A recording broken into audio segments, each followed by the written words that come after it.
Hey, it's Mark Andrews with another OCFOA Plays of the Week, Episode 7. Wow, I'm working hard. Hey guys, this week we've got plays from Orange County. We're not relying on Steve Coover to give us game film. We're using our own. Let's get rolling. We're going to start out discussing hurdling. And let's just take a look at this play in real time from the end zone and the sideline. Watch the play progress towards the head linesman. Right there. Let's take a look at it from the end zone, and then we'll break it down. Here we go.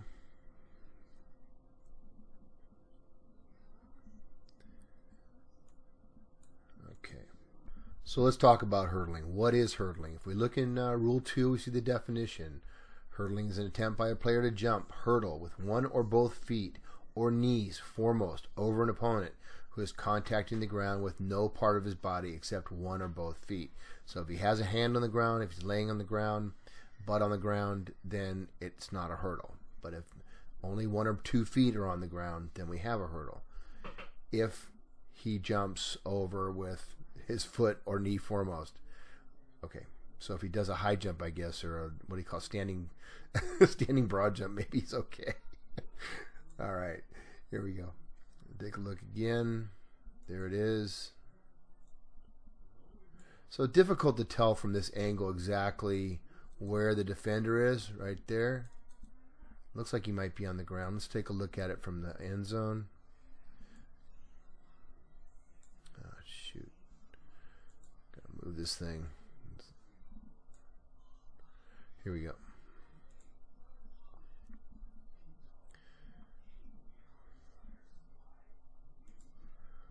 All right, we're going to see the camera swing. Now here we go. Good look at this. Here's the defender right here, number 2. And you're going to see the runner's contacted. And this is one of the reasons this act is illegal. It's to protect the runner, guys. It's not to protect the defender. If 2 contacts him while this other defender is contacting him, he could land really awkwardly on his head, his neck. Fortunately, 2 doesn't get him. I think you can see very clearly, if I get this thing to go backwards, that 2 is still, just has 2 feet on the ground, and we can see the runner's leg foremost. So this is a hurdle. Okay. Now you could make an argument that he was not hurdling directly over his body. Okay, I can live with that. But I would say err on the side of caution with this one. It is to protect the runner. And we miss this a lot because we see it in the highlights on ESPN and so on, and it's a great looking play. But this, in high school, this is a foul. All right, moving on. All right, guys. I'm going to talk a little bit about defenseless players, and the reason we're talking about it is because we're still confused about fouls against defenseless players. A lot of officials are assuming that targeting has to be involved, spearing has to be involved. That's absolutely not true. So let's talk about what a defenseless player is. Here's the definition in the rule book. Defenseless player is a player who, because of his physical position and focus of concentration, is especially vulnerable to injury. A player who initiates contact against a defenseless player is responsible for making legal contact. That's important. The defender, the person making the contact, is responsible for making legal contact. When in question, a player is defenseless. And then we have these examples of defenseless players. And one is a receiver attempting to catch a pass who has not had time to clearly become a runner. So let's take a look at a couple of plays that involve that situation. All right, here's our first play. I'm going to have a defenseless receiver here. Let's run it in real time. Run it from the end zone.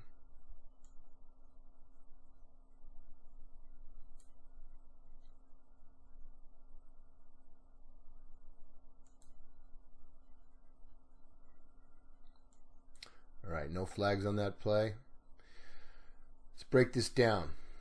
So, contact on a defenseless player. I think we can see that this receiver is defenseless. He's in the act of catching the ball. What are we looking at in terms of what would constitute legal contact? We want to see the defender make an attempt to catch the ball. If they're playing the ball and there's contact, okay, we're gonna allow for that. We're gonna allow for a certain measure of contact that isn't illegal otherwise because they're playing the ball. We're not going to avoid every single bit of contact, but when they're not playing the ball, these are the standards that they have to conform to. They have to lower the target, so the contact should be in the strike zone. We talked about this in several videos. The strike zone is the baseball strike zone, from the numbers to the knees, right? Anything above that is potentially a foul. We want the helmet to the side of the opponent. The helmet should not be involved in the contact.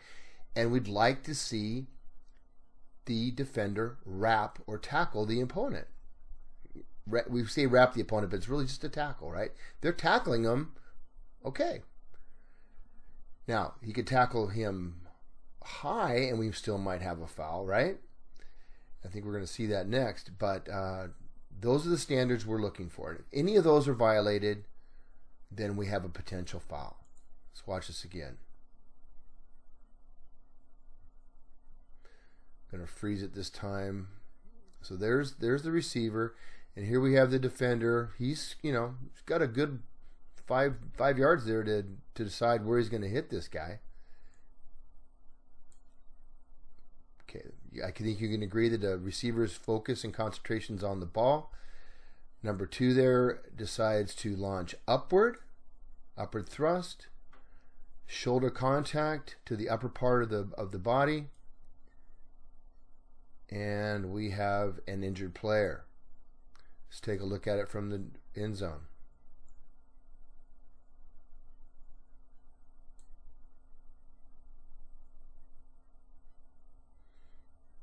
More than 5 yards. You see the upward thrust here. There's no flags on this play. Did we have a lowering of the target? I don't think so. Did we have an attempt to wrap? No. Was he playing the ball? No. This is a foul for illegal personal contact on a defenseless player. All right, this film actually came in from a coach asking why this flag was thrown. And I'll be honest, when I initially looked at the play, I thought, ooh, that's a legal hit. But I showed it to Steve Coover, and he said, no, Mark, that's a foul. So let's take a look at this. Now, you tell me what standard was violated that warrants this foul. You can see that the official thought it was a foul. All right, so we're going to run it in slow motion here. All right, so we got the receiver is defenseless. He's in the act of catching that ball. He hasn't established himself as a runner. Now, we have the defender coming in. He's got his helmet to the outside. Good job. He wraps, but what doesn't he do? He doesn't lower the target. And this type of hit results in that type of hit of reaction. You can see the defender go down hard. Potential helmet contact with the ground. This is what we're trying to avoid. This is a concussion type of hit, and the official correctly rules this a foul. Now, I know some of you are going to argue that this isn't a foul, that this is a good old-fashioned, good football hit. And if you're going to rule that way, well, that's your business. But I'm telling you that we support this foul, and we want to see this type of hit stop. Moving on. Okay, before we go, I want to show you a hit that is on a defenseless receiver. It's a quality hit. It's a hard hit, but this is completely legal. Everything about this hit is what we are looking for. The helmet is outside the body. The defender strikes or contacts the receiver in the strike zone, and he wraps him. So watch this. This is a short clip. It is from college. It's from Mike Pereira's version of Orange County Plays of the Week. But take a look at this, and I'll try to get you 2 looks at it. There you go. You see that? I mean, that's a good football hit. Helmet is outside in the strike zone.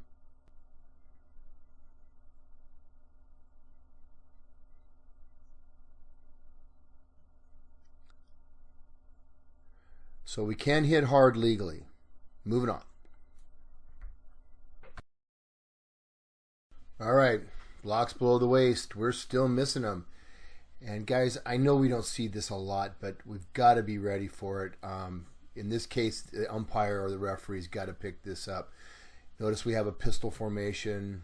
So, the only way you can have a legal block below the waist is, well, you can't have a legal block below the waist. In my opinion, any block below the waist in this formation should be flagged. We're going to see that in the next shot that even by the narrow parameters we've laid down for legal blocks, this doesn't meet it. So let's take a look at this. You can see that block right there. Some people might argue that wasn't below the waist, but you're going to see it in the next in the end zone shot. Okay, so you'll notice that 74 is not lined up directly in front of the blocker, so this cannot be, he cannot legally block 74 below the waist. That is an illegal block below the waist, guys. And it appears to me that the umpire looks to be looking right at this action. I'm not sure if he's aware of the illegality of it. It's immediate, but we got to get this. All right, let's show you something that was done right. This is a 2-point conversion attempt. Keep your eye on that receiver. That's the back judge's key in this formation. Run it for you in real time. You see the contact right there. The defender goes down. Now, if you didn't see that whole thing, it's possible that you'd rule OPI there. It looks, there's some contact there, but watch what happens. The defender actually steps up into his path and just loses his balance and got an easy score here, but that is not OPI, and I really like the fact that they passed on this, and I think the back judge had that the entire way. So great job on that. All right, so this is the succeeding kickoff on that play that we just previously showed with the 2-point conversion. So we're going to have a run back for a touchdown by the black team here, and we miss a hold, and it's material, and it's we're going to watch the hold, and then we can talk about how we can pick this kind of thing up. These kickoffs and punt returns, they're tough plays. There's so much to watch, but there are tricks to picking this stuff up. So here's the 2 players involved. Now I'm going to just slow motion it for you so you can see the restriction. So I got the bear hug here. He's actually got a big part of his jersey. You're going to see that in the next clip better. So how do we get this? Now if we look over here, we've got a double team. You can leave this alone. Okay, we're not going to have a foul here. And over here, there's really nothing happening yet. So we could, if we're the flank on this side or the umpire coming up from this on this side, focus on this action because it's really the only thing materially that's going on. The referee has this back here, and this other flank is looking through. If he saw this, of course, he could get it too, but this is really on the flank on this side. Okay, so let's watch what happens. Okay, so he's busting through and he's off to the races. He's going to get this touchdown. All right, going to show it to you from the end zone. You can actually see it better here. So here's our 2 players right here, and I'll slow-mo it so you can see how big this was. Now he's actually got a piece of his shoulder pad right there.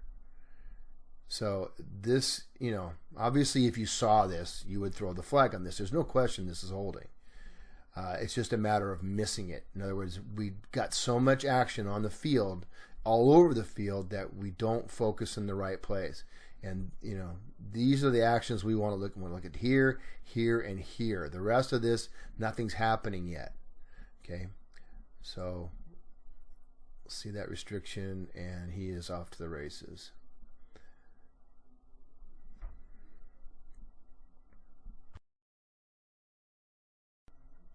All right, same game. I am not picking on this crew. They've just been outstanding for the most part in this game. I've seen some really solid calls, no calls, great mechanics, great communication, everything. This is a very, very good crew. We've just got a weird play here. I think we got a face mask. It's not actually a face mask. Remember, the prohibition against grasping the face mask includes any edge of the helmet opening, and that's what I think we have here. So let's just run this. It's going to be the quarterback that loses his helmet. It's not really clear on this angle what happens. It could have been, like a slap to the head kind of thing. You can see now he does not have his helmet. Let's take a look at it from the end zone. All right, so I'm going to run it slowly.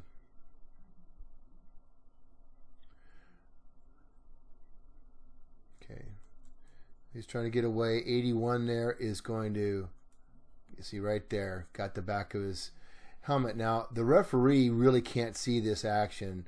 Hopefully the umpire can, but this is tough. But this is a foul. See him rip the helmet off.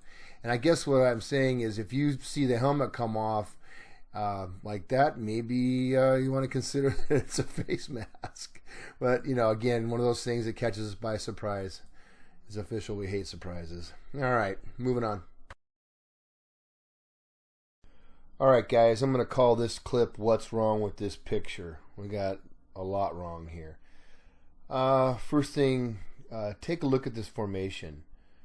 At the very least, these 5 players are off the line. This tackle here is probably not supposed to be off, but he clearly is. The ball's on the 32. His feet are on the 34. There's no way his head is going through the line of a line drawn through the hip of the center. This guy on the end here looks like he might be off too. Hard to say, but we'll give him the benefit of the doubt. But we've got 6 on the line here. When you run into this kind of situation, clean it up. I'm not saying you have to throw a flag. This is early in the game. It's play number 9. Just get in there and clean it up. Report it to the coaches. Get it cleaned up. What's the next thing that's wrong with this picture? I've got my flank official, my head linesman, standing on the field. Okay, that can't happen. You should never be on the field in a high school varsity game at the snap. What else is wrong with this picture? I've got coaches in the restricted area. At least those guys. Those are the ones I can see. All right? Again, clean this stuff up. Don't let this happen. Be emphatic with the coaches that they have to get out of the restricted area. All right, so what else is wrong? Well, keep an eye on the umpire here. Now, we saw that action right there. The linebacker comes through the gap. He's close to the line of scrimmage. My umpire throws a flag. Now, I don't have any flags from the flanks. I'm wondering to myself, well, what's he calling here? Has he got too many men on the field or what? And you can see the referee is looking at the flanks. What do I got, guys? What do you got? Is it the defense? What happened? He's confused. I'm confused. Oh, we got encroachment on the defense called by the umpire. That can't happen, guys. The umpire doesn't make that call. And if you don't have encroachment and you're the flank official, get in there and correct it. Don't let this happen. I don't know what these guys are thinking. This is terrible. I hate to end on a bad note, but I stumbled across this clip. Obviously, the camera guy doesn't know what he's doing. He's got all this crap on the screen. But I couldn't believe what I saw. We got to clean this up. I keep saying it. Let's clean this stuff up. All right. Moving on. Well, that'll do it for this edition of OCFOA Plays the Week. If you'd like to subscribe to my YouTube channel, just click on my ugly mug up there in the right-hand corner. If you'd like to see any previous editions of OCFOA Plays of the Week, click on the link on the top left corner. This is Mark Andrews signing off.